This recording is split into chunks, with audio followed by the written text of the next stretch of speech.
బులెటిన్లో breaking news చూస్తున్నాం. Boduppal municipal corporation పరిధిలో అక్రమ నిర్మాణాలను అధికారులు కూల్చేశారు. బోడుప్పల్లోని ఆర్ఎన్ఎస్ కాలనీలోని రోడ్డును ఆక్రమించి బిల్డింగ్ నిర్మించిన విజన్ పీజీ కళాశాల యాజమాన్యంపై చర్యలు తీసుకుంటామన్నారు. స్థానికుల ఫిర్యాదు మేరకు కమిషనర్ శైలజ, టౌన్ ప్లానింగ్ అధికారి కావ్య ఆధ్వర్యంలో బిల్డింగ్ను కూల్చేశారు మున్సిపల్ సిబ్బంది. దీంతో స్థానికులు అధికారుల చర్యలను అభినందించారు.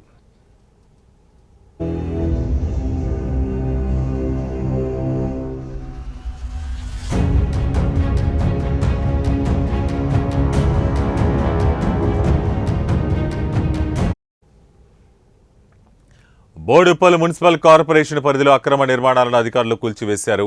బోడుప్పల్లోని ఆర్ఎన్ఎస్ కాలనీలోని రోడ్డును ఆక్రమించి బిల్డింగ్ నిర్మించిన విజన్ పీజీ కళాశాల యాజమాన్యంపై చర్యలు తీసుకుంటామన్నారు. స్థానికుల ఫిర్యాదు మేరకు కమిషనర్ శైలజ, టౌన్ ప్లానింగ్ అధికారి కావ్య ఆధ్వర్యంలో బిల్డింగ్ను కూల్చివేశారు మున్సిపల్ సిబ్బంది. దీంతో స్థానికులు అధికారులు తీసుకున్నటువంటి చర్యలను వారు అభినందించారు.